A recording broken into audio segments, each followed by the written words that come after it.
the use of the chat facility, and that comments made in the chat facility are visible to all participants at the meeting, which may include members of the public who have also received invites to the meeting. Okay, thank you. Do we have any apologies, substitutions, or declarations of interest? Convener, we have apologies from Councillor Clockerty to be substituted by Councillor McKay. We also have apologies from Councillor Quinn to be substituted by Councillor Law. We move to a roll call. Can the following councillors please indicate if they are present at the meeting? Councillor Brooks. In chamber. Councillor Cassidy. Present in chamber. Councillor Crowther. Present remotely. Councillor Curley. Councillor Daisley. Present remotely. Following, it's going to say that Councillor Curley's on his way over. Okay. Councillor Elliott. Councillor Law. Present remotely. Councillor McKay. Present chamber. Councillor McCormick. Present in the chamber. Provost McKenzie. In the chamber. Councillor Nelson. Chamber. Are there any declarations of interest? No. Okay. Okay, we'll move on to the agenda. So item number 2 on the agenda is the Environment Regeneration Revenue Budget. Matt. Yeah, thank you, Convener. This is the usual revenue budget report. You will have seen the issues before in it. I brought attention to 1.3, where we're now showing a £73,000 under spend at the moment, and that's an improvement of 163,000 from the last period. The details of this are in 3.1. I'll not go through the detail of them, but in the main part, it's a significant increase in turnover this cycle. You've also seen Appendix 5. There are a couple of small environments in there. One's just a tidy up, another is a movement between the lighting power and lighting maintenance in there within the committee. So there's plenty of detail in the report and the appendices. I'll not go through that, but I'm more than happy to take any questions. And I just ask the members to note the position and also approve the environment, please. Thank you. Okay, Matt, thanks very much. Any questions for Matt? No, don't see anything. Okay, thanks very much, Matt. Item number 3 is the Environment Regeneration Capital Programme 24 to 28 progress report. Yeah, thanks, Convener. The capital report will place multiple projects at various stages. I won't go through them all, but I'll just highlight a few items. The refresh of the council building condition surveys is now underway and started in early October. Completion anticipated in the first quarter of next year. The outputs from this work will inform the ongoing asset strategy reviews and the future life cycle investment requirements across the estate. There'll be a few areas of adjustment within the appendices. Grant funding of 171,000 has been confirmed for the Road Safety Improvement Fund and 550,000 from Sustrans for active gravel projects. There's also been an adjustment to the Clune Park allocation to bring together the capital and earmarked reserve funds, and Matt will confirm that there's a readjustment to be made in respect of the current figures shown in the appendix of the approved budget position on that one. On the Inverkip City Deal project, the update on programme is that the final phase of the works currently ongoing at the Harbourside and Sainsbury's junctions are projected to be complete by the 7th of November, when the existing traffic management should be removed. Amy will then commence surfacing works on the 10th of November over 4 nights, with the new lights expected to be operational from the 14th, and the final commissioning undertaken over a further 4 nights thereafter. This is ahead of the original programme, which had the works completed just ahead of the Christmas holiday period. I would ask the committee note the report and approve the recommendations, and myself and Neil are happy to answer any questions on the various projects. Okay, thanks, Ed. Stephen, right on. Yeah, can I come in paragraph 331, the Road Safety Improvement Fund? I certainly welcome this funding, and obviously note the projects there that are proposing to progress for this funding. One of being the B788 and B786 junction improvements. There's a growing record at that junction, I have to say, and it's causing increasing alarm and concern among my constituents. Now, probably most, if not all, of the accidents are certainly down to driver error or reckless driving, but I think there is an urgent need for action at that junction to protect drivers from themselves and protect other drivers from those drivers, I have to say. And I know that design work is progressing, and we're not talking about designs completed until probably March next year. I would hope there is some consultation with ward members and the community council as well. But I do think there is an urgent need for the signage and linings certainly to be refreshed at that junction. It's certainly a bit worn away, and I just think anything we can do in the intervening period until we've got a sort of design scheme ready to go would be helpful, because, as I say, it is becoming increasingly concerning, the number of accidents that are taking place at that junction, and people really, for some reason, just don't slow down when they come at that junction, and they don't recognise the priorities at the junction either. Yeah, so you can I mean, the intention is that we are using this funding to make the improvements, so it will be spent this financial year. And at the moment, and I don't know all the detail because officers and technical side are dealing with that, but they are certainly looking at lines, anti-skid surfacing, signage improvements that are lit to make it more obvious for people when they're approaching that. But as you say, from my knowledge of previous incidents and how the police have recorded them, it is drivers not observing and obviously driver behaviour. But yeah, we'll endeavour to make these improvements obviously through this fund and complete them before the end of the financial year. Okay, thank you. Paul? Thanks, Mayor. Yeah, you're welcome to update on the siding project. I think I agree here that we're kind of finally now almost at the end of those works, and really positive news that Transport Scotland are going to carry out the resurfacing works as well. And we'll reasonably pleased here that we're kind of almost near the end of that. And I just want to say that I appreciate the efforts that also been making when there's been issues that residents have raised about how you've been responsive to try and address those concerns. It's greatly appreciated. I've just got a question on 3.33 Dunner Road. The robots and the report in their previous comments at I'm just wondering whether we might get a more substantial update report at the next committee. Yeah, through you can be the kind of ground investigation final report has been a little bit delayed. We are arranging meetings with the consultant to go over that within the next 2 weeks, or a series of meetings to review that to understand what options there are from that information. So yes, we should be in a position to provide a better update. We will be an update for the next meeting. Okay, thanks for that. Chris? Yeah, just to thank you for providing that update to Councillor Cassidy. Yeah, obviously I think we were probably hoping for a more substantial update at this committee, and it's obviously something that I think everybody's keen to try and get moved on. So it would be good if we can have that update report and obviously have an identification of sort of costs. So we're thinking we'll have a proper costed options for us to consider maybe at the next committee. We're certainly hoping we'll have a range of hope we'll have options, but yeah, we'll need indicative costs to be able to obviously determine a way forward. So yes, they should have indicative costs based on the information that we've got at the moment, obviously. Mm-hmm.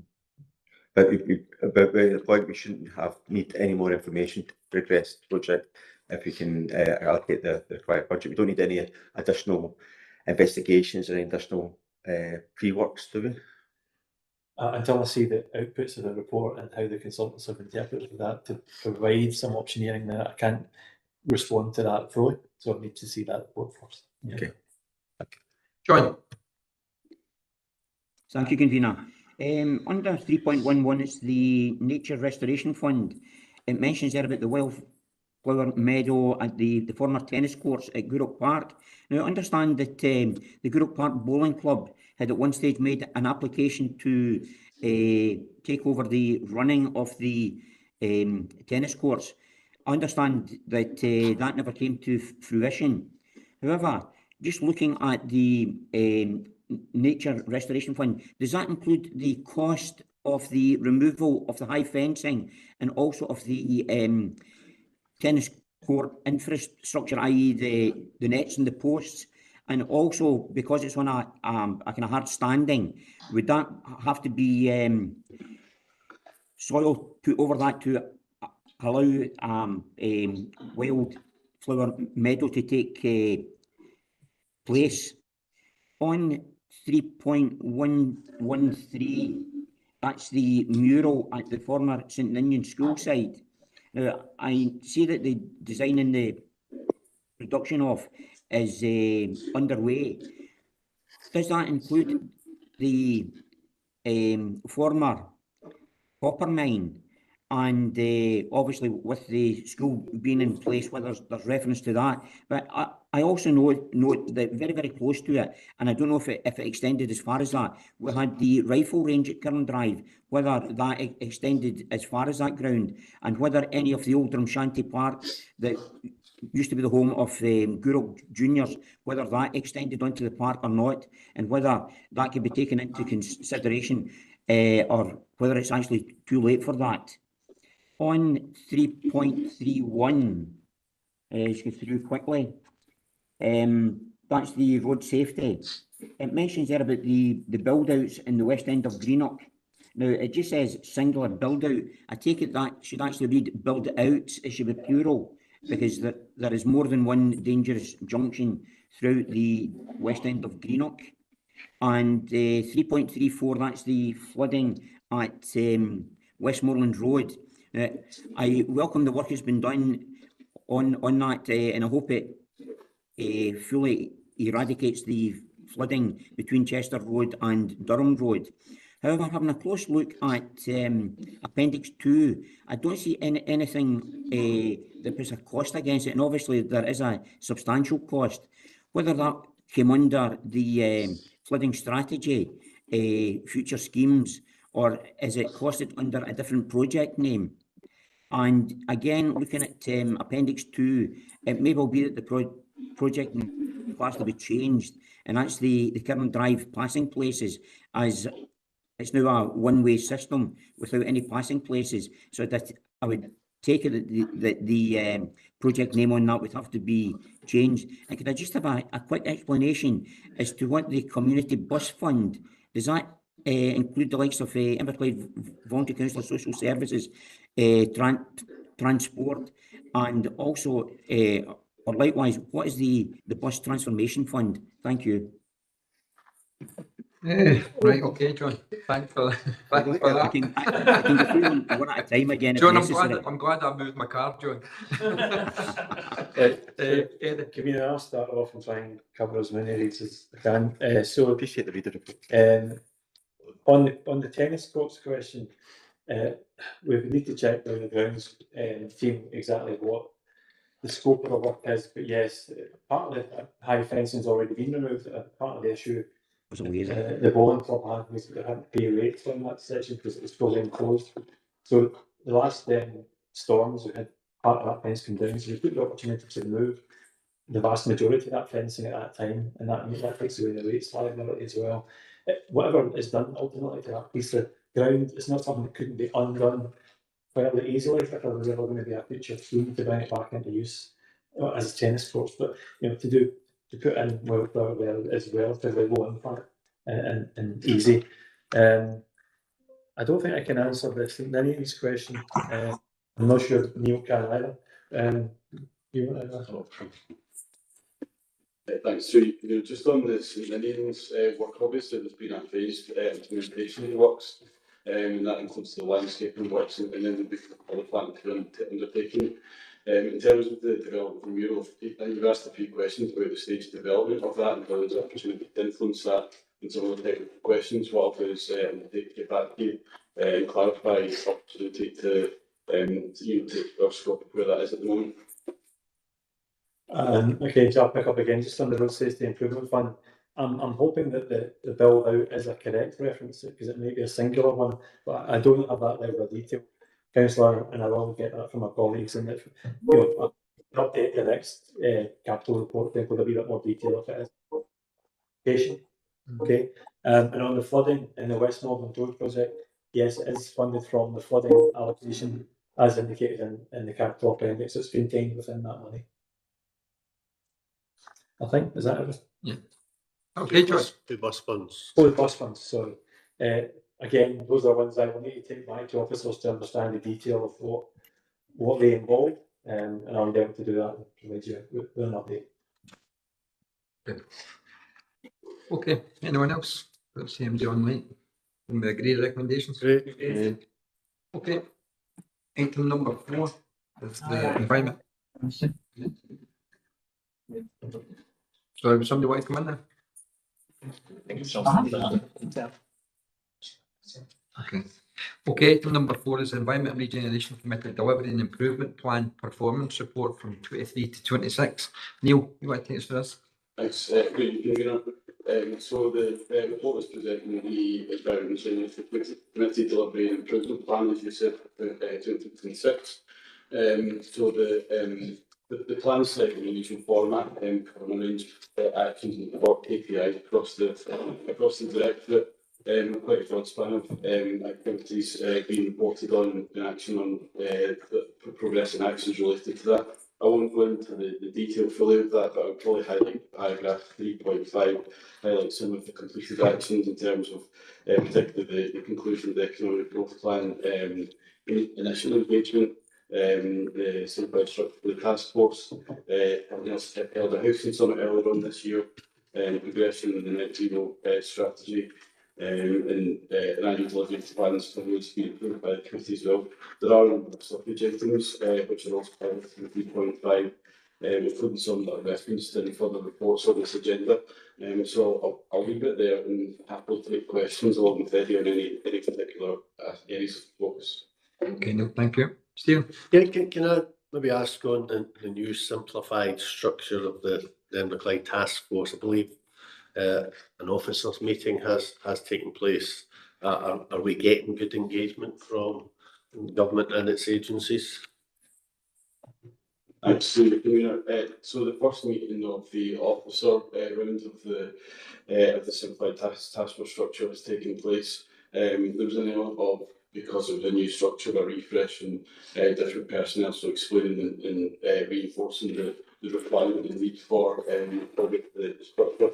The membership has been designed to have people that are not listening participants, but actually there to support and commit to delivery alongside the work the council's doing. There was a commitment made by all on call that they will step up to the plate and deliver action to support Inverclyde, recognising the special private status of the task force.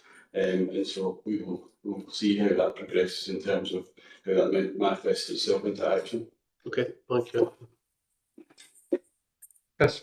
Thank you. Well, just with respect to touching on the housing issue, obviously he's got it as marked complete about hosting the house summit, and I'm conscious of the fact this is 23 to 26 development plans. So I'm just wondering, going forward, obviously there's a lot of goodwill in that meeting, and a lot of actions identified that it could be possible for us to achieve. So in the next refresh of this plan, we'll be looking at how we actually, I suppose, using terminology, hold people's feet to the fire to make sure we can get moving on a lot of these housing developments in Inverclyde, and whether or not that will be part of this plan going forward. Thank you. I'm happy to talk to councillors about how what we report in the CDIP going forward. Obviously, you recall the previous Regeneration meeting in August. We synthesised the actions coming out of the housing summit into the housing strategy action plan, so that we can continue to have governance over that. The summit was held, and it was, as you say, a positive forum. But it's not about having a summit, it's about what actions emanate from that. We have been working hard with partners, so private developers, interests, RSLs, government, to sort of try and bring a collective focus towards delivering action and stimulate interest in housing sites in Inverclyde, and there has been some positivity around that. But wherever it's captured, whether it's through the CDIP or the LHS reporting or other mechanisms, we will make sure that it's visible the progress that's been made on that front. Thank you. It's a good summary tracker here. So obviously the importance of it, it'd be good to see that we've got a sight of it at the different levels and different details. That'd be brilliant. Thank you. Kirsty? Yeah, thanks, Convener. My I've got two questions, if that's okay. First one on page 36, on the rate of business gateway startups. Seeing that from 22-23, the rate's almost halved compared to this year. Just wondered if there's any reason that you think is contributing to that, and if there's anything we can do to encourage it to sort of go in the right direction again. Second question is just over the page on 37, the number of trees planted. Are we forecast to meet the 500 trees target? And also, is there any focus on existing trees, established trees that's on council property, particularly those that's houses, protected species like bats and things like that? There's a concern about the spread of rhododendron and other invasive species, obviously starving the trees and resulting in a loss of biodiversity. So I just wondered if there's a focus on that also, as well as planting new ones. Thank you. Okay, Captain Neil.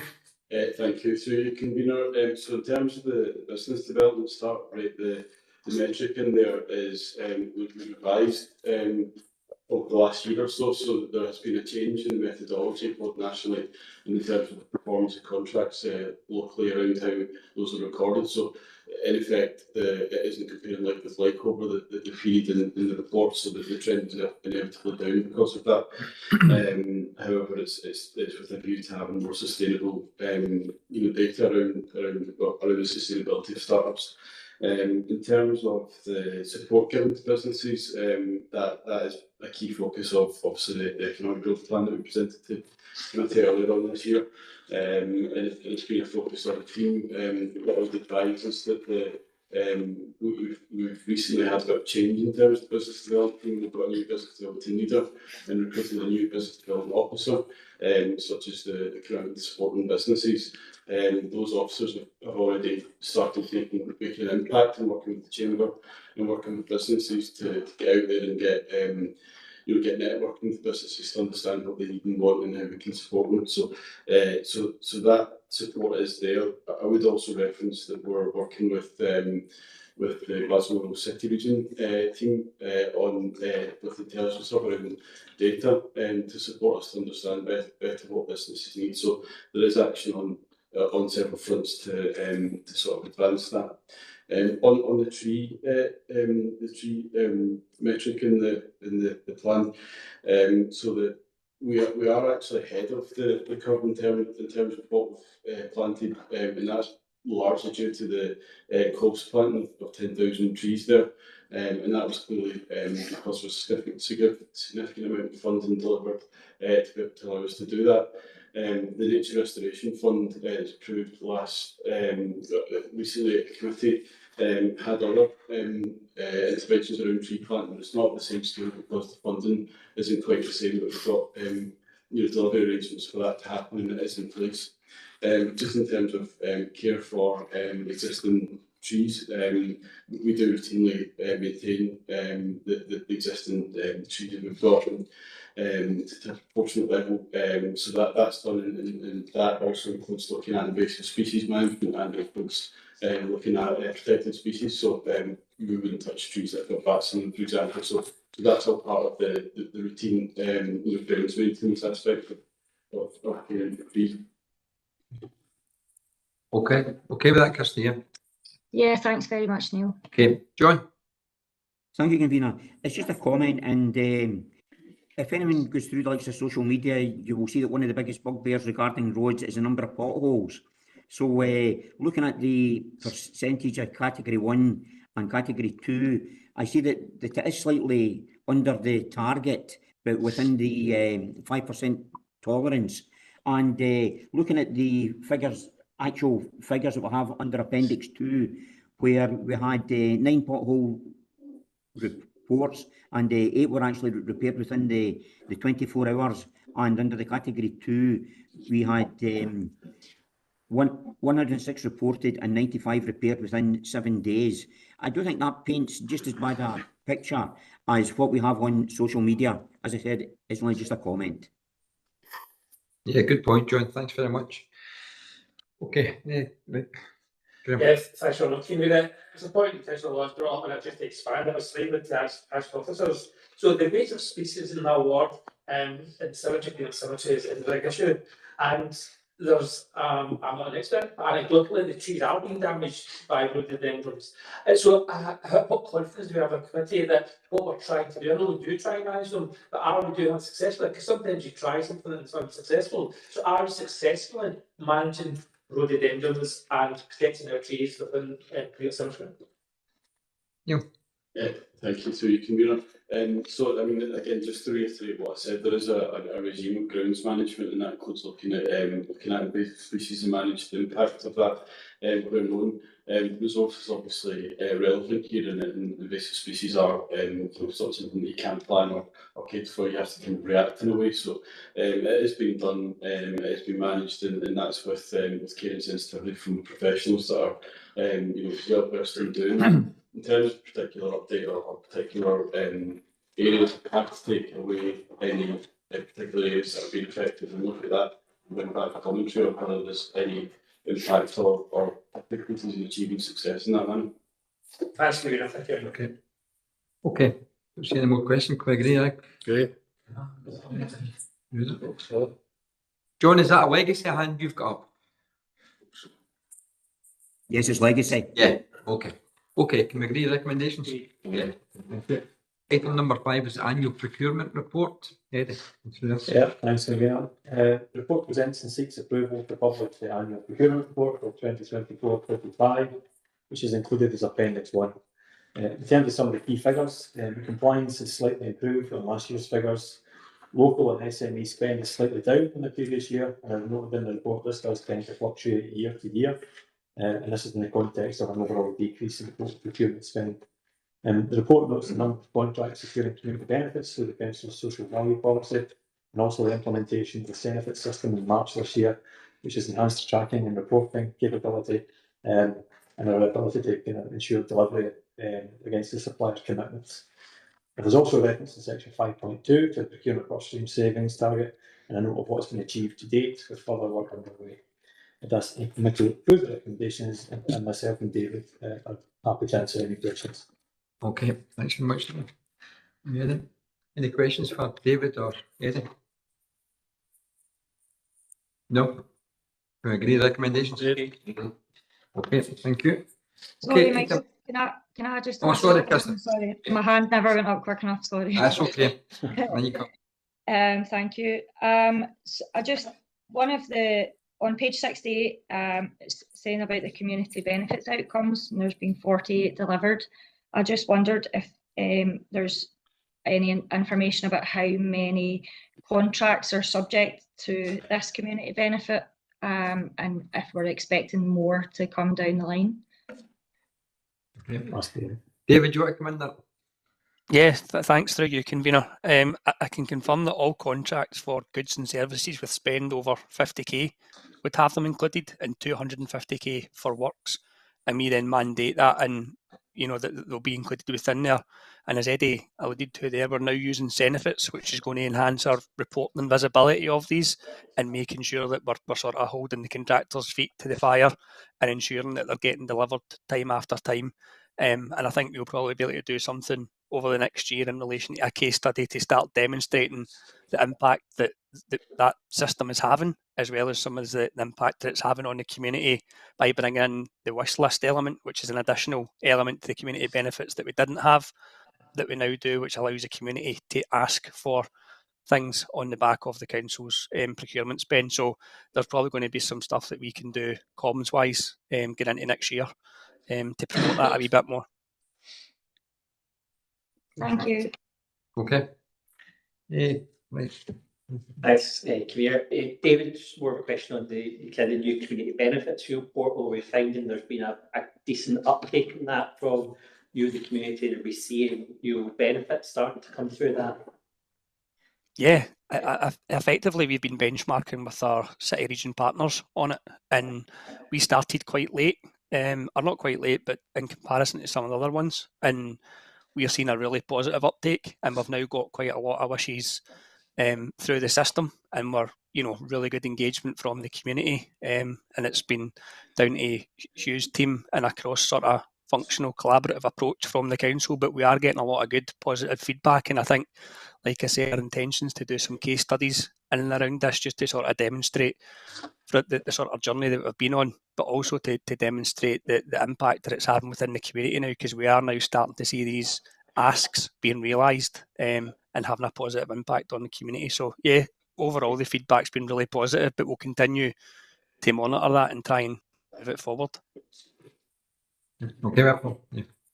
Okay, can we agree the recommendation? Yeah. Okay, item number 6 is the proposed use of the Pride in Place Impact Fund Award.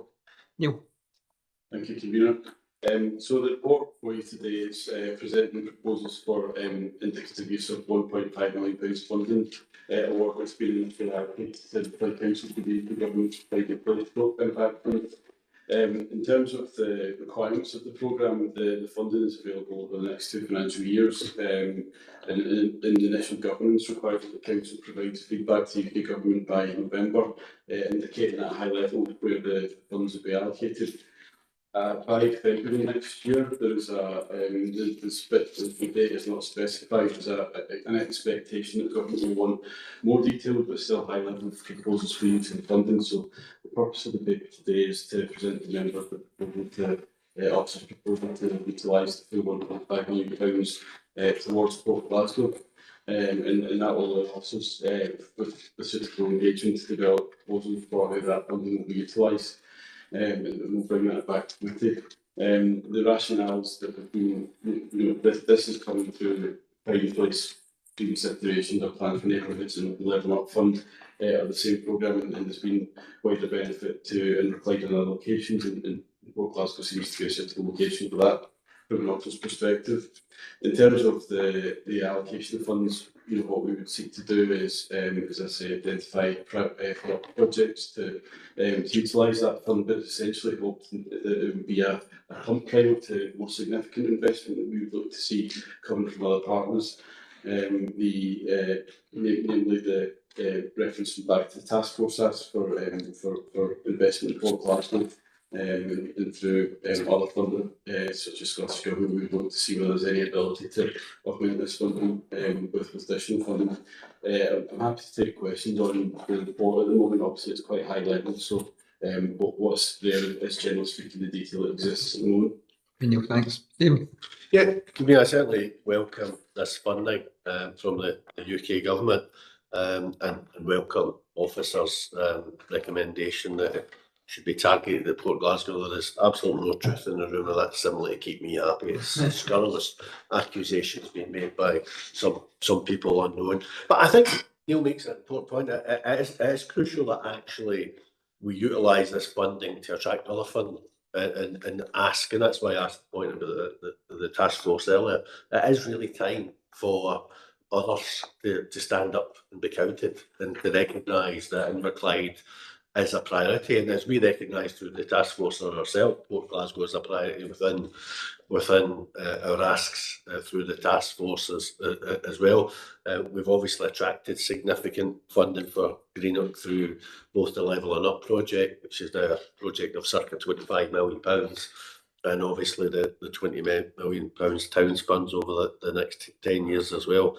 But we really need to see the Scottish Government and its agencies stepping up and recognising that Inverclyde is a priority. It's been recognised by the City Region. That's why we're now part of a priority within the economic strategy for the City Region. We certainly need to see Scottish Enterprise, the government's other agencies stepping up and supporting us to address the significant challenges we have. This funding absolutely helps in terms of that, and I'm sure there's lots of good ideas that we've got because we've obviously got our developed strategies for Port Glasgow that we can put this to good use. But £1.5 million might seem a fair amount of money, but in the great scheme of things, it's relatively modest, and we certainly need significantly more to address the challenges that we've got. So let's ask others to show the colour of their money as well. Chris. Yeah, on that, I do welcome this funding, and I do welcome that goes to Port Glasgow. I think looking at the balance of the £40 million for Greenup, you know, although there has been other investment in Port Glasgow over the years, I think it has not necessarily not been to the overall benefit to the town centre and that kind of aspect of the town's regeneration. So looking at this, it's good to we're going to identify it as for £1.5 million for Port Glasgow. Looking at the timescales are very tight, and of course the money has appeared, and we have to identify first of all a general high level where we're going to be spending it, and then in February a bit more detail, and presumably after that a bit more detail again. Looking at the UK government's publications on this, they do seem to suggest that they want quite a lot of degree of community involvement in that, and I acknowledge that through the development of the action plan there has been that community involvement as well. But I'm just wondering what opportunities there are for community involvement and getting to the finer detail of what we're proposing, and obviously that engagement when it's decided what this £1.5 million could be spent on. Yeah. Thank you. So there are detailed proposals and I suppose a detailed engagement plan around from following approval today, depending on the approval. Timescales are tight, obviously, to start developing proposals, and we need to get committed proposals reasonably soon in order to meet the requirements of the funding.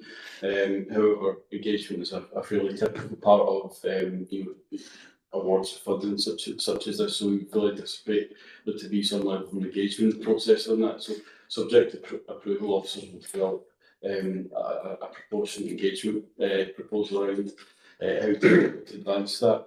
I have referenced in the report and you've done the same as the Town Centre Action Plan, which had an engagement process, and the Advancing Port Glasgow Master Plan process, which has also had some engagement.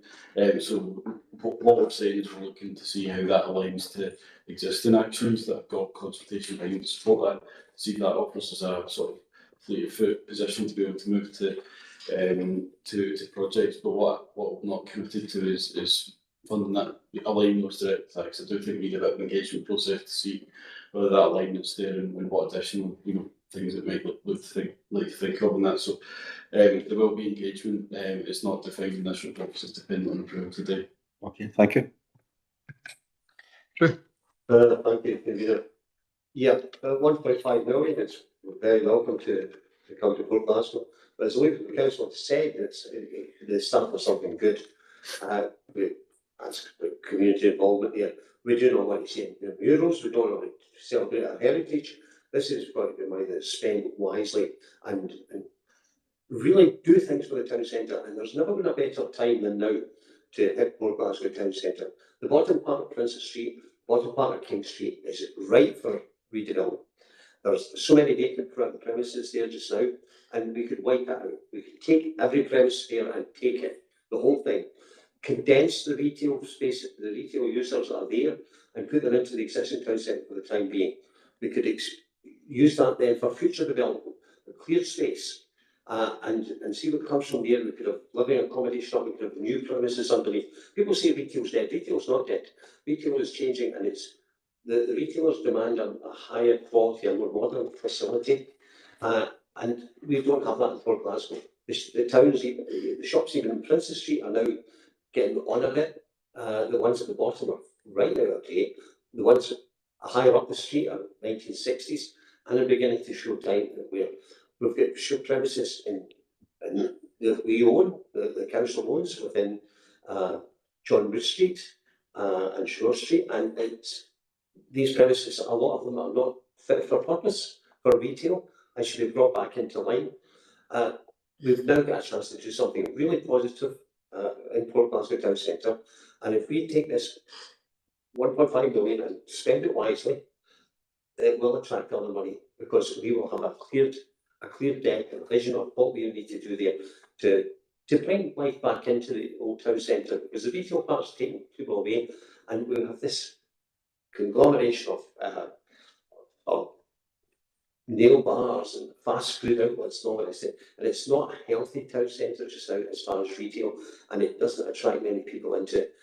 We've got a chance to change this and change it now, and I think that's where the money's got to get directed to. And we should look very carefully. The for-sale signs are being just now, and they're all up, and there's so many empty premises in that part of the town. Now's the time to do it. No when it starts getting bought up again. Thanks, Drew. Graham? Yeah, thanks, Marcy. Yeah, I welcome this investment for Glasgow Town Centre. It's a great town centre in constituent. I'm happy to see this investment going wider. I would just caution that Glasgow shouldn't sacrifice the parking for a second. Yes, you come back. I think for once, actually, I do agree with Graham on that one. But anyway, I also agree with Drew about the opportunities in the Lower Quarter.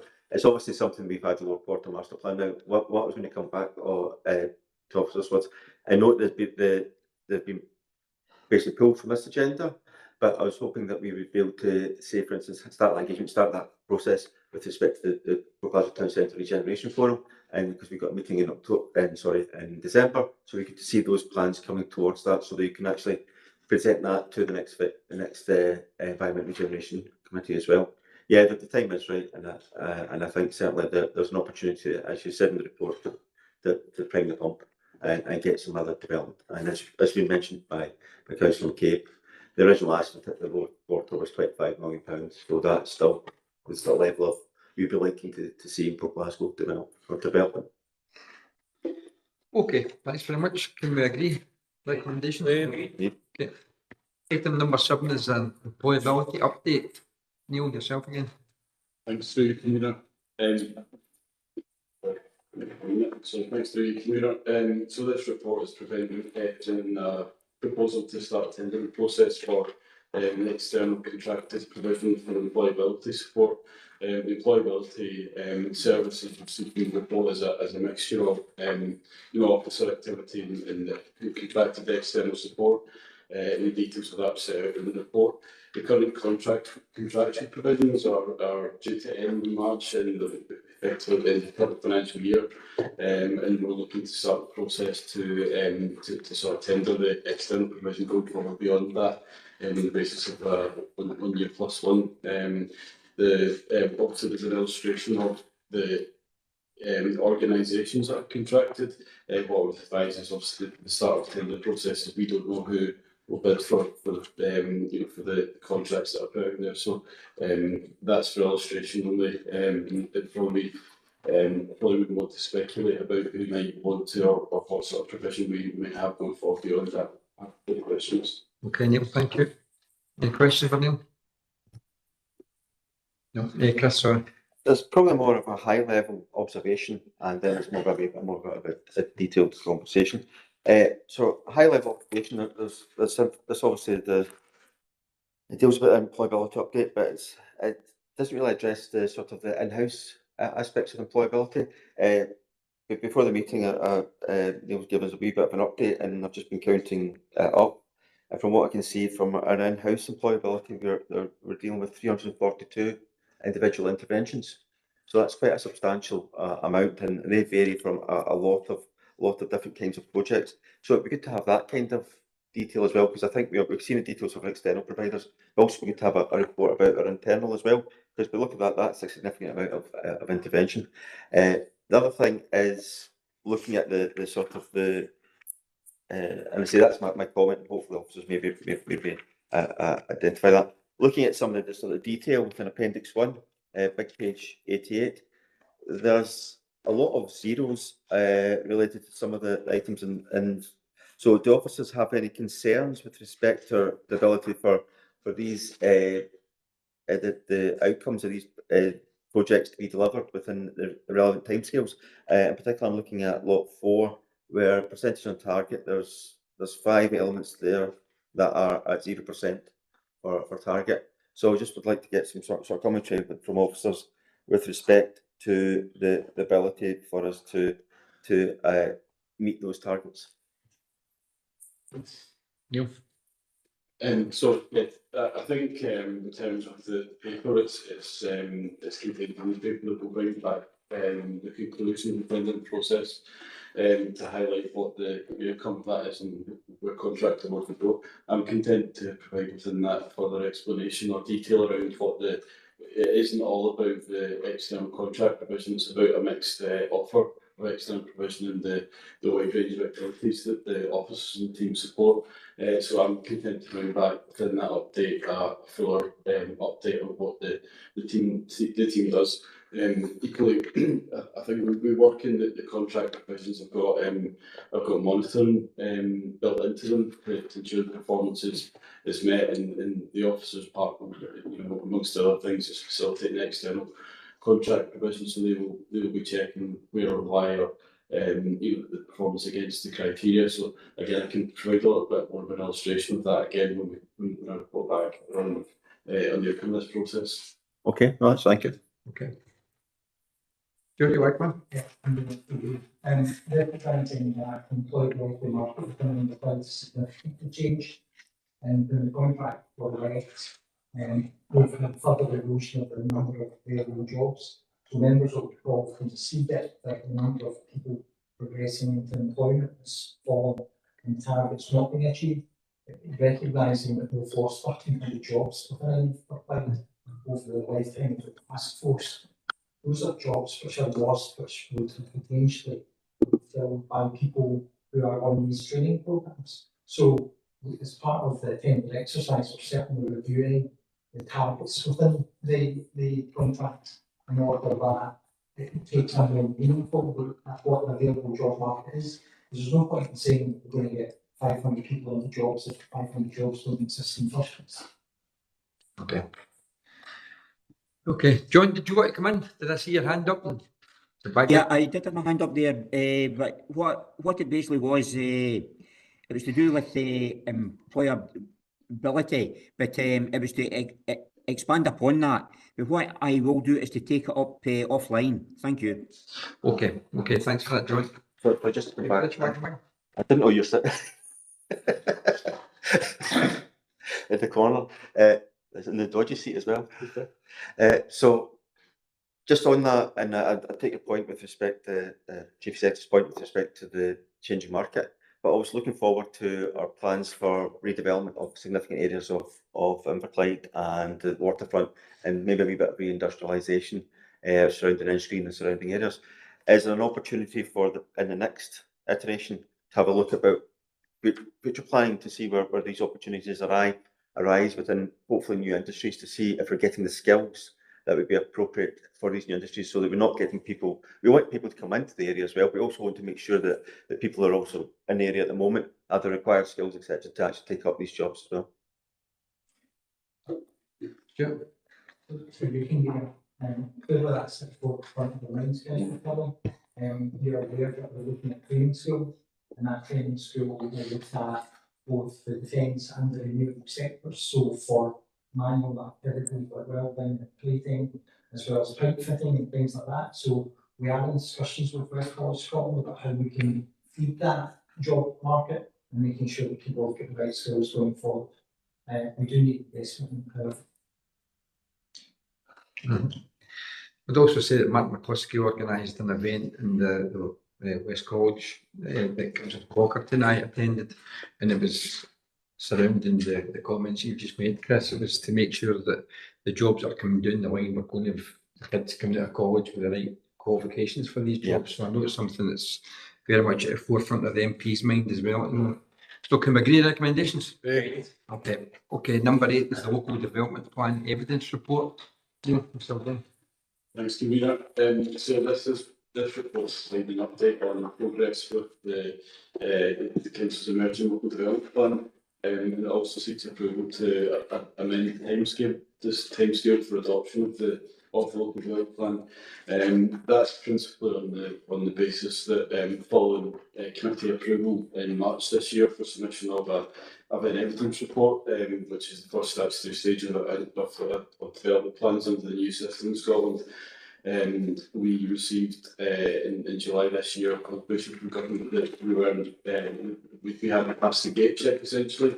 The report wasn't sufficient to progress towards a local development plan.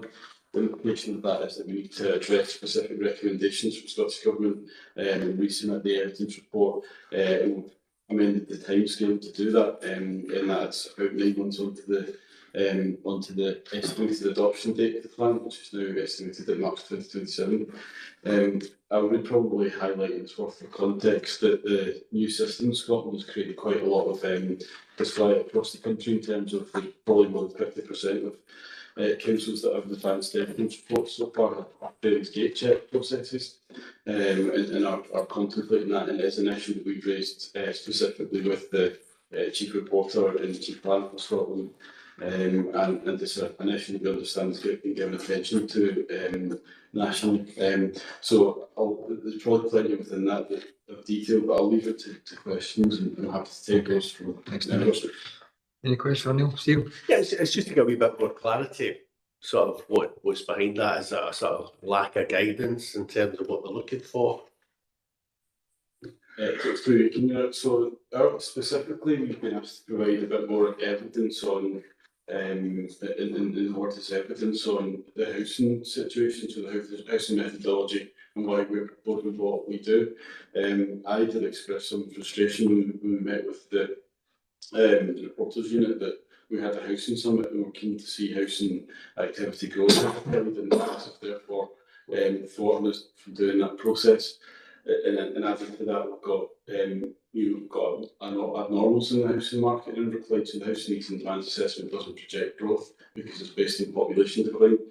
So there's some frustrations in that, but I think the answer we're given is further explanation, further clarity, and further guidance on that.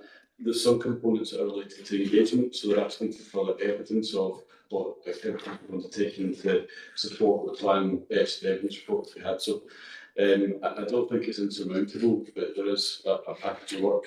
To give context, I think authorities are taking, generally speaking, around about a year to get from failed gate check back in. So we're being proportionate in what we're proposing, but it's I think it is a lack of consistency across the country in terms of what the reporters unit are seeing as requirements for evidence and what the guidance said and what can be more of an iterative process.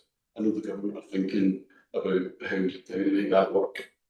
I mean, that delay is very frustrating, given obviously our history in terms of our local development plan and our housing chapter being set aside, etc. I just think it's very frustrating. We want to go on and have a planning framework that can help us move Inverclyde forward. It's very frustrating that we're seeing this delay. Okay, Graham. Yeah, thank you. It's just said it's frustrating, and that's what I was going to say. That it's frustrating that we have a delay. I would also just say that there's package of work required due to the failed gate check, and obviously that not just us but other activities. It's whether resources, we've always been challenged with resources to do this if we get this happening. So another package of work, do we have the capacity? You would recommend? We have a very small development planning team, being a small council, and that was a point I made to the reporters unit when we were keen to get on with this strategy. We know what we're going to do in terms of housing growth. We will do the work because we're required to do the work. So we'll continue to do that. We have a couple of appointed officers coming into the local development planning team to support that. So we have had one at the moment. On proportionality, what I would say is we spoke in advance of preparation of the evidence report with the government around proportionality, and bearing in mind ours was over 250 pages. There's a lot of work in there, but it wasn't 500 or so more than in some councils, and we were encouraged to take a proportionate approach. But there's just that disconnect between guidance and the reporters unit. Stuart McMahon. You'll appreciate that the level at this point for small plans in the gate check was significant, and we believe that we had fulfilled the obligations for the gate check. Mr. McElvine has already indicated that there are a number of local authorities across Scotland have failed that gate check, and it's through the intervention of the Chief Planner, where she is reporting to she's writing the reporters unit to address concerns that have become prevalent across Scotland. Fife Council were one of the biggest councils in Scotland, have failed to be checked twice, and recognising the resource that we have got in comparison to ours is really quite significant. This was one of our external audit action plans, and it's been an external audit action plan since the portion of the housing chapter, the last local development plan, which was never then taken forward because of the sequence of events which then ensued. So we are, as officers, we are incredibly frustrated that this has not progressed through PHA, and representations have been made to the chief planner in the strongest possible. Okay, thanks for that, Stuart. Okay, can we agree recommendations? Yeah. Okay, item number 9's been withdrawn. Item number 10 is the Glasgow City Region Electric Vehicle Charging Infrastructure Project Update Report. Eric. Yeah, thanks, Convener. The report provides the committee with an update on the progress to date on the Glasgow City Region Electric Vehicle Charging Infrastructure Project. The committee has previously approved, back in May 2024, the collaborative procurement approach to the project, including entering into an inter-authority agreement among the 8 local authorities and delegated authority to progress and conclude the procurement process. The report today provides information on where we are in the procurement process, with indicative timelines for the conclusion of that process. Also provides details of the various areas of work being taken forward through legal, procurement and technical officers to be in a position to engage the market. Appendices 1 and 2 contain summary information on the indicative locations of on-street and car park charge points, with the site selection process for these outlined in sections 3.15 and 3.17. That's the committee note the report and approve the recommendations, and I'm happy to answer any questions. Okay, Stephen. Yeah, it's helpful to get this report. Obviously, I've seen a version of this at the Glasgow City Region, but one of the points I did raise that the Glasgow City Region is covered in paragraph 3.24b in terms of rapid charging points, which is not within the scope of this particular initiative. And it would be useful to know I suppose what we can do to engage with the market ourselves to try and encourage some rapid chargers to be deployed in Inverclyde.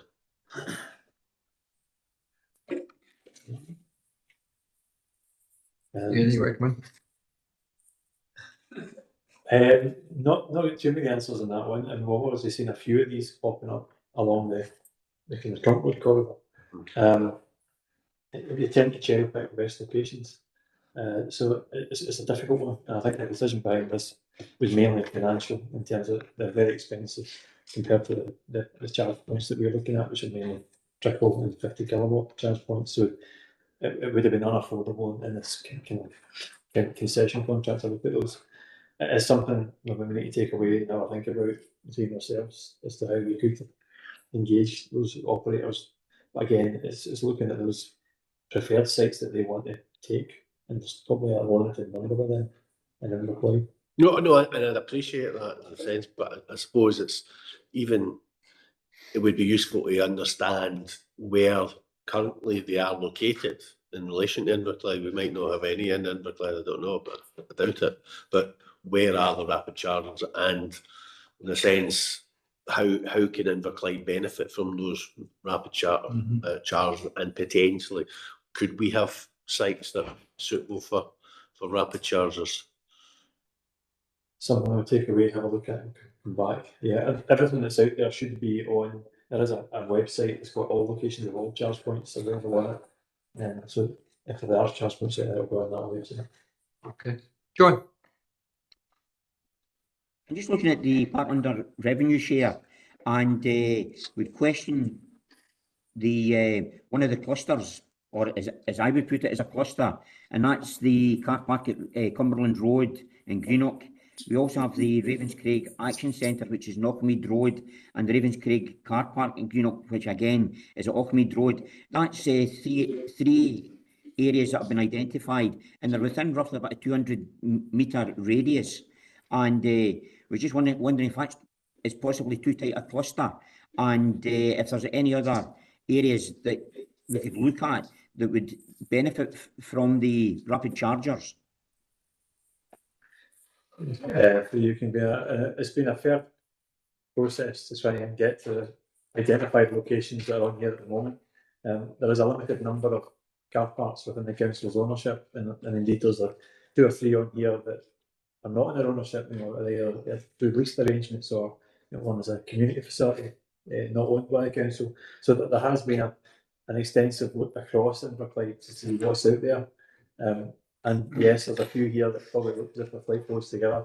But again, sometimes that benefits if it's in an area, it's SIM, SMD, they're trying to provide just transition and provision across the whole of Inverclyde. So I can reassure you there's been a rigorous exercise to get to this point, but there are limited further locations out there to consider. Perfect, thank you. Yes. Oh, thank you. I think just touching upon it, that there's a couple of things here. Just want a bit of clarity about the ultra and the rapid and the fast and the ultra fast, because every time these charges improve, the sort of like the description of them have to adapt for the increased speed of the charging rate. So the sites we have here is the idea that these would be from the 22 kilowatts to 50 kilowatts, or is it all just going to be 22 kilowatts charges? Sorry. At the moment, it's between 7 and 50 kilowatts. There are no 22 being proposed. Okay. I think that's because a lot of the cars out there can't actually use the 22s. This is where it gets really technical, and I have to excuse me, I don't have electric cars, so I can't answer some of this. But we're looking at predominantly 7 and 50 kilowatts. Okay, that's interesting, because I know I have to, mine's can do 11, but no, can't do 22. But yeah, it's one of those things. So that will provide quite a great deal of what they call a range of abilities for people to charge within, say, 5 hours, or charge within half an hour, etc. if required. And this is probably more of a planning issue, and it's been touched upon about the large capacity chargers that are going and effectively along the A8 and then out of town sites. Now, that might be great for people who've got land and development that can actually utilise that as a business opportunity.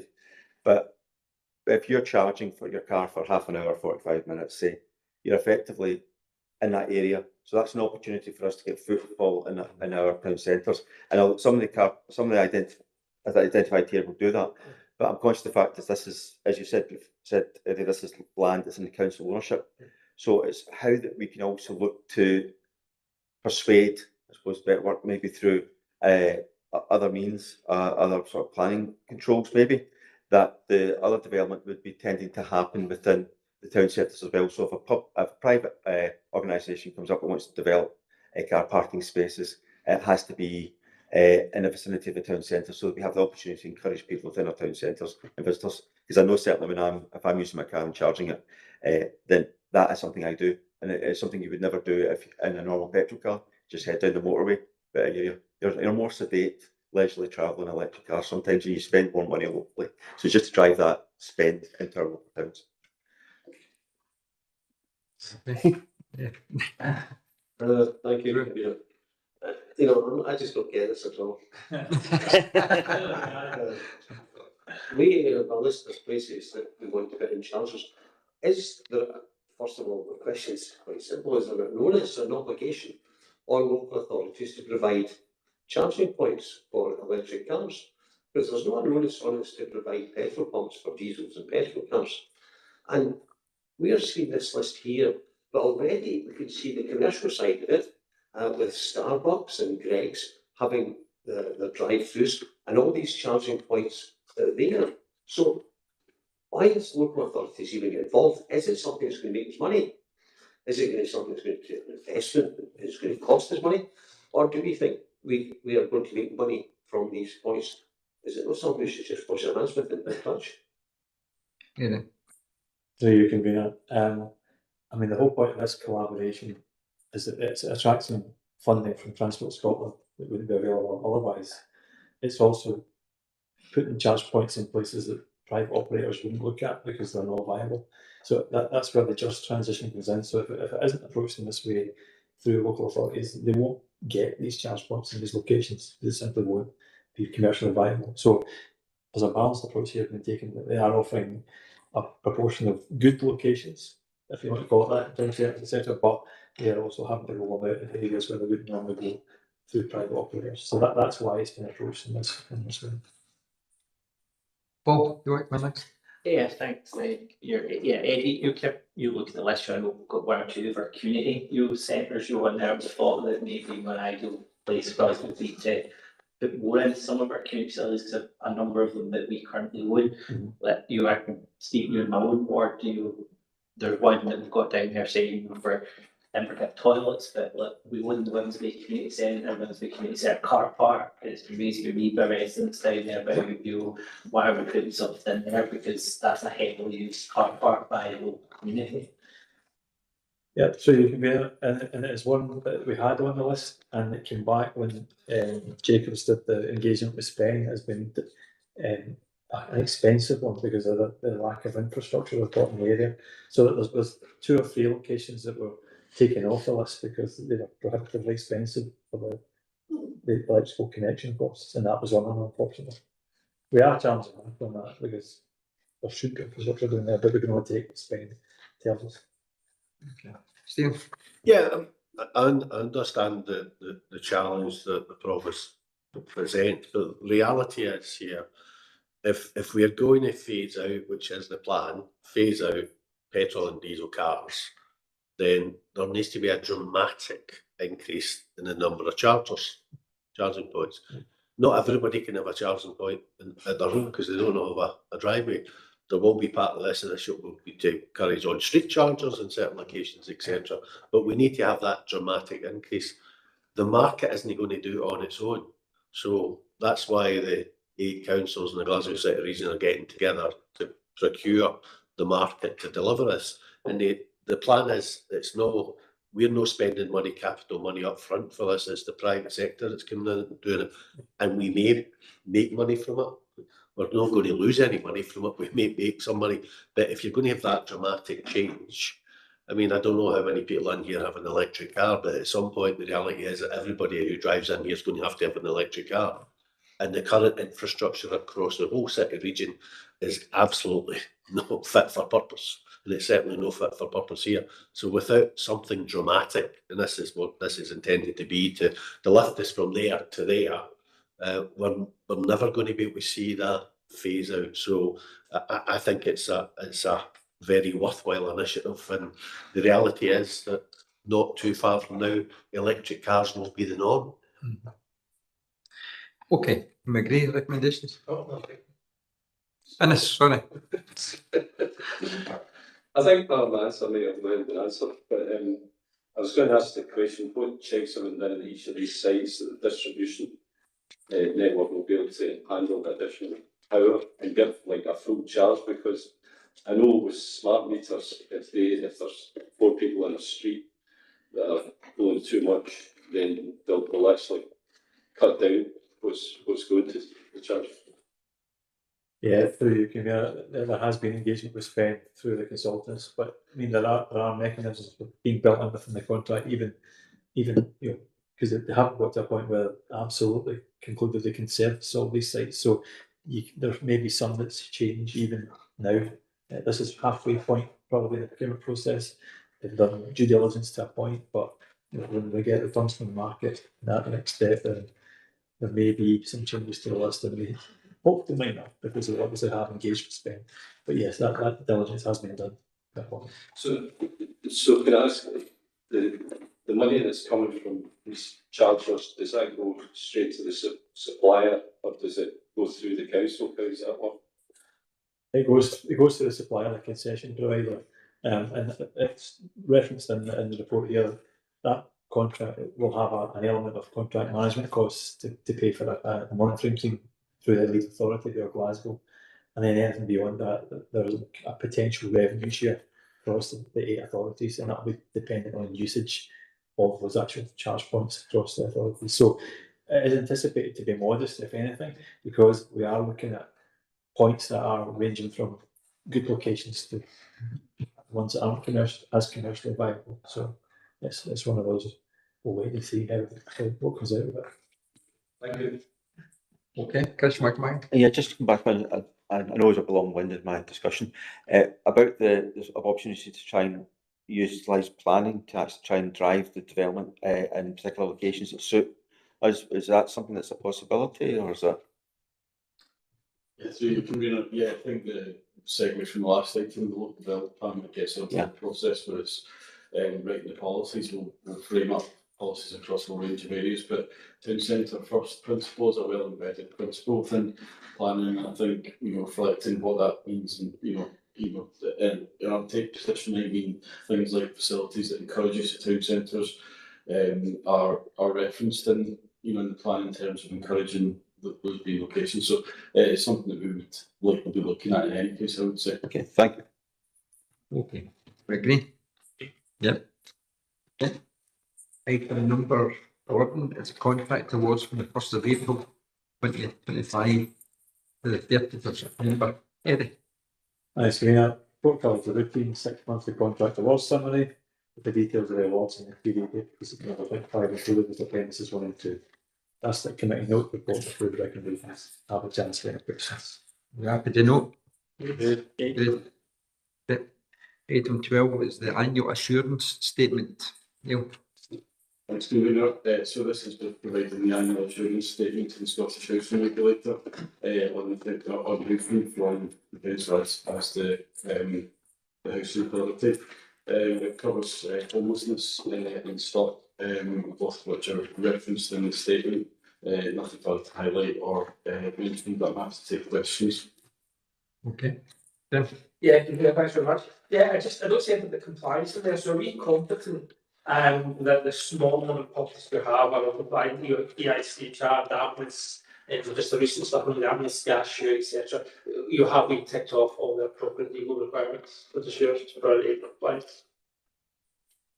Through you, Convener, yeah, in terms of statutory compliance, we're confident that we are compliant, but it does mention in the statement in terms of each compliance and a few of the other housing quality standards that there's a couple of these that are not compliant, and as part of the potential transfer process that we're going through at the moment, that will be addressed either by the new owner or by ourselves ultimately if it doesn't go through. Yeah, I understand these ones sort of there, and I so difficult for the older properties to reach those standards, but just fear of electrical, gas, and damness is on the media again today, I believe, you know, just to make sure we tick those boxes. And that's not a tick box exercise, just to ensure that we are compliant. Yeah, absolutely. Compliant. Okay. Thanks, Stephen. Just in terms of the proposed transfer to Sanctuary, when do we anticipate the ballot will take place? Through you, Convener, we've been through the stage 1 and stage 2 process, and the ballot papers are issued, and we should have those back at the end of November. So we should be we'll be in a position to report to the next committee. Okay, thank you. Okay, can we agree? Yep. Okay. Item number 13 is a proposed traffic regulation order. Disabled persons parking places on street. Eric? Thanks, Convener. Report covers the outcome of the consultation procedure for the traffic regulation order dedicated to any place to disabled persons parking places on street order number 3/2025, which covers multiple locations across number 5, and where there's one maintained objection, which is a single location as set out in the report and the appendix. The recommendations seek the committee's direction as to whether the matter is dealt with through the appointment of an independent reporter or through a special meeting of this committee. I know we'll look forward to a special meeting of the committee. Yeah, we're like minds, so delighted to have a special meeting. So I propose we'll be doing that. Any other comments on the orders? No? No. Okay. We agree that? Yes. Yeah, that's fine. Okay, item 14 is a path agreement between Inverclyde Council and Peel Waters. Eric? Thanks, Convener. The report seeks approval for any contract application of Peel Water Limited to enable the regional cycle route R21 to be completed between Queensway and Liverpool in Port Glasgow, as indicated within the plan in Appendix 1. We've used similar agreements for other cycle route projects, but this specific project has first round grant funding for the current financial year. But that's the committee note report, good recommendations. Have a chance for any questions. Thanks, Eric. Yes. Just before I start, probably borderline, but I live in the area, so just not a connection. the fund for a connected cycle path. Can I take back this? Okay. A connection of interest. One of my sisters stays in Queensway. The amount of cycle infrastructure in my house is quite embarrassing. To be fair. No, nothing to do with me, I'm afraid. But on this issue, obviously it mentions in the report that this is an area that might be developed in the future. So I'm just wondering what would be the mechanisms if we actually have a path that's a particular width. How would that be incorporated within any future development? Would that just basically have to have another agreement, or would be about because it's passed here within this 20-year period, we'd be able to actually get another one agreed relatively easily? You want to tell them? Right, Peter, you can get involved.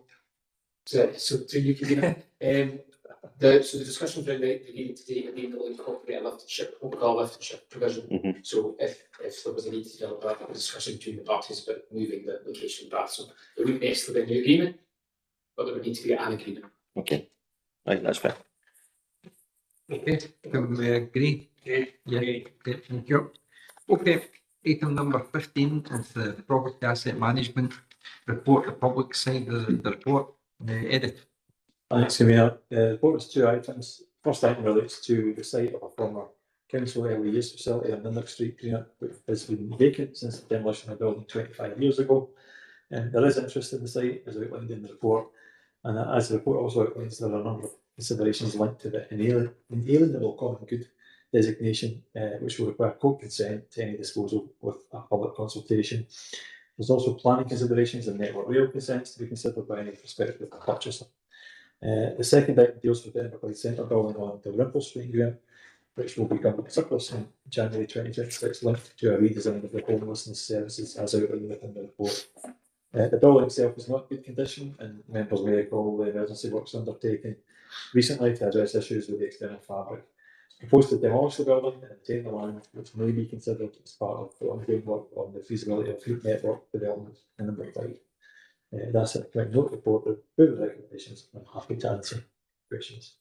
Okay, thanks, Edith. Any member? Chris Wycon.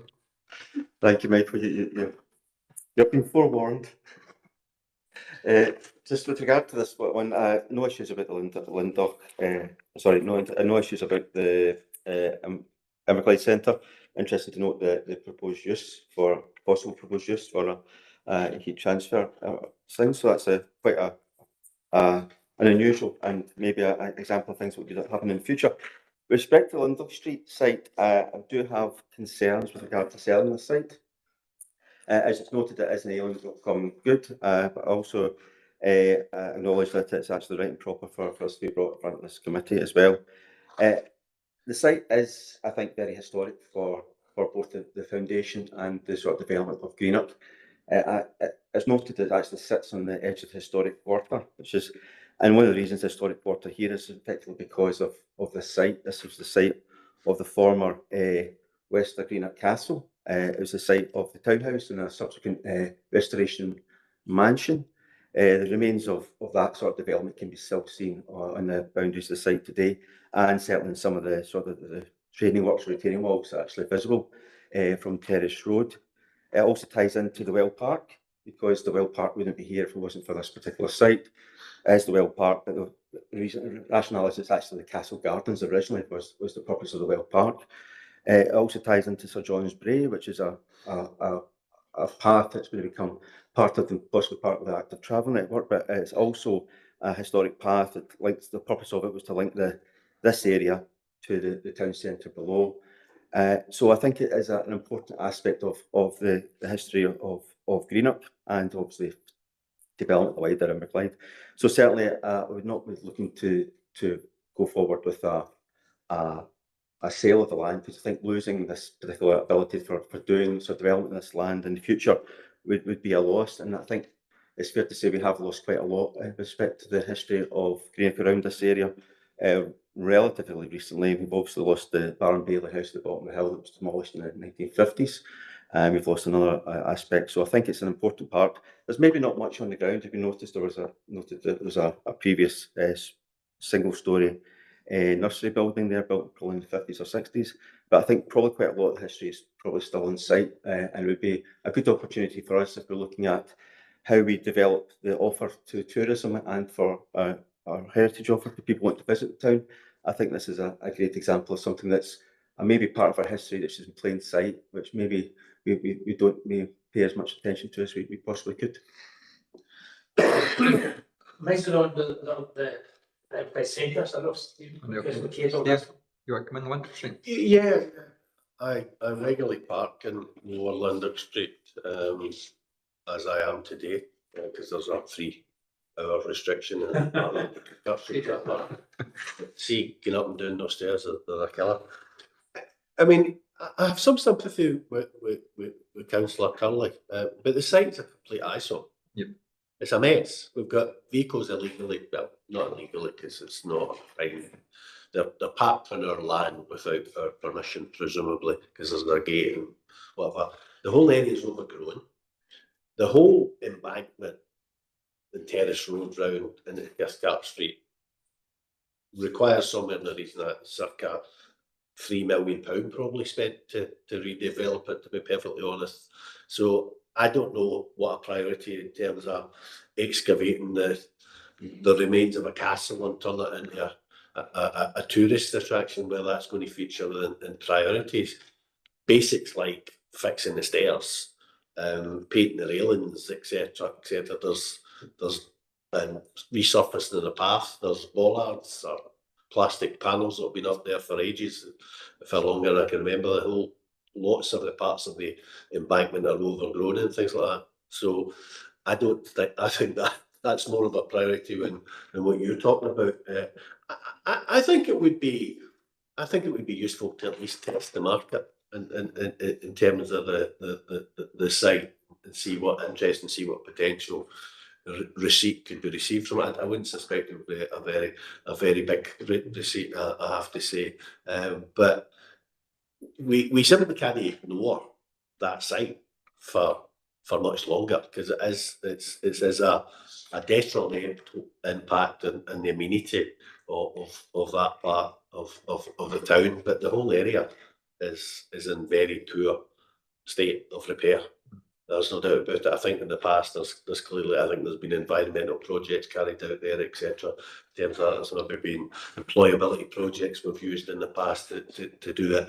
But that whole area absolutely detracts from the Greenock Town Centre, and it's maybe something that would be explored through the Towns Board and the Towns Fund, and potentially could attract other funding to do it. But I don't think you can just think about that site in isolation. I think you've got to think about the wider area. So I'm not opposed to, as I say, is testing the market on it, and because there's a lot of hoops to be jumped through as well before any sale would ever take place.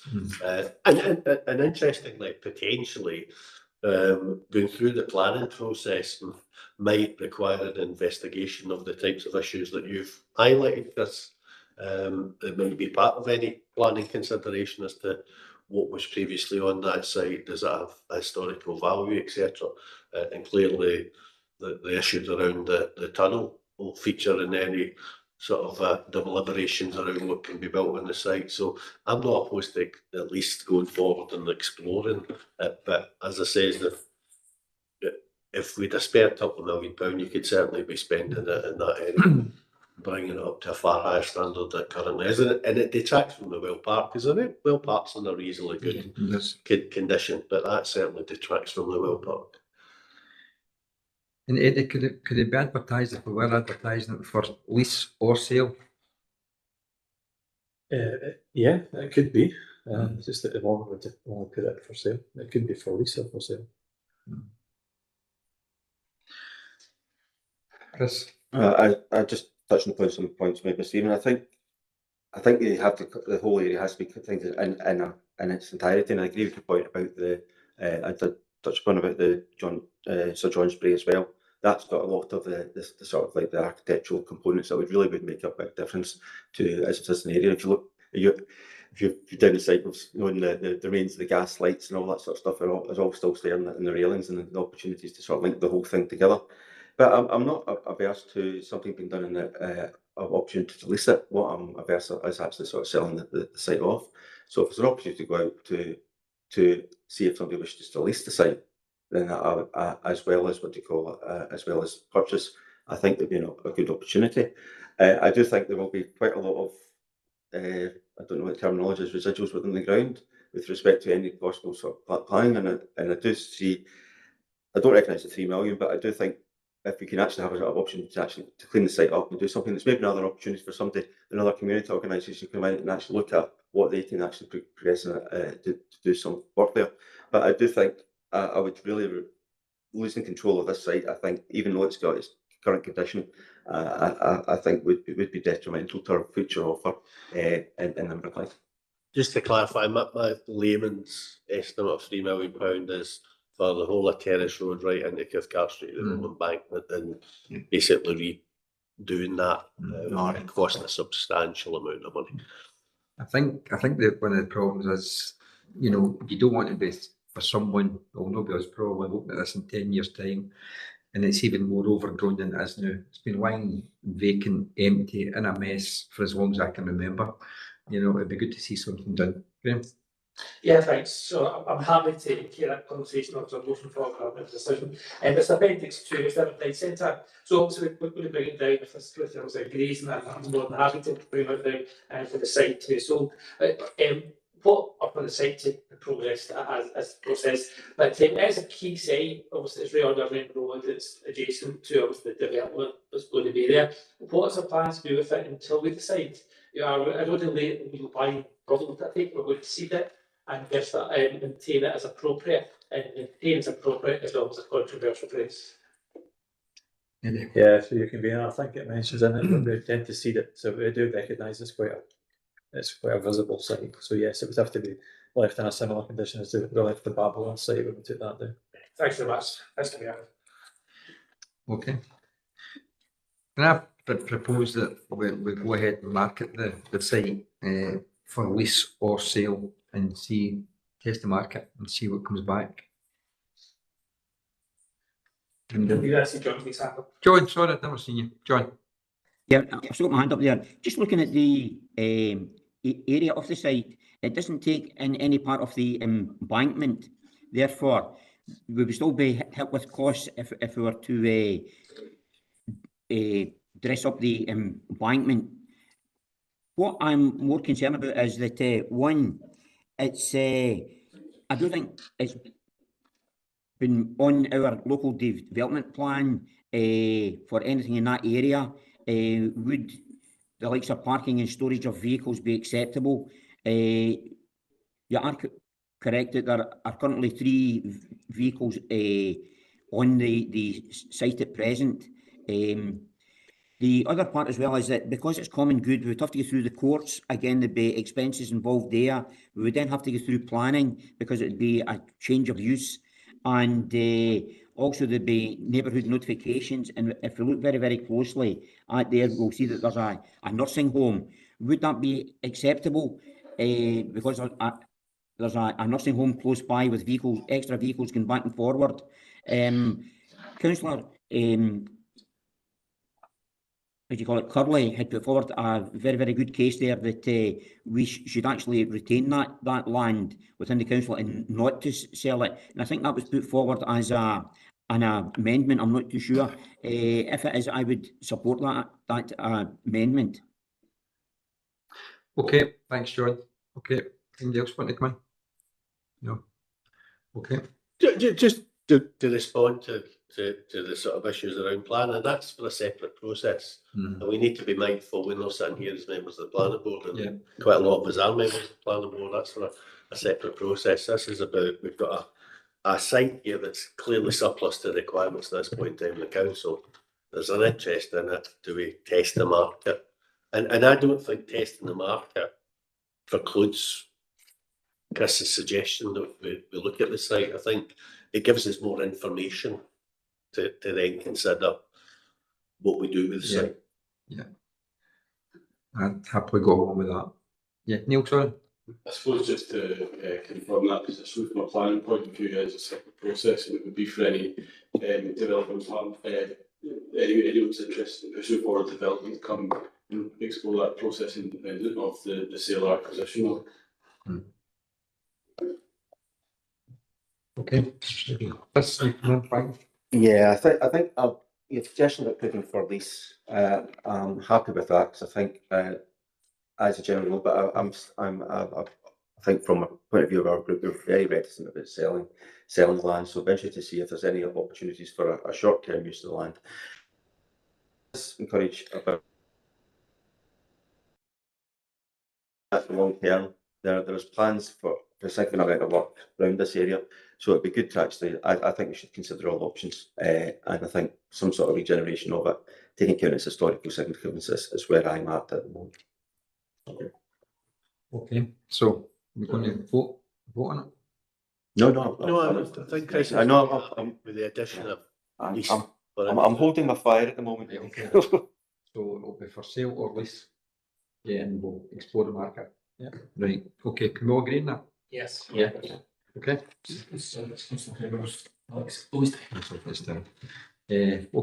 Right, thanks very much. Okay.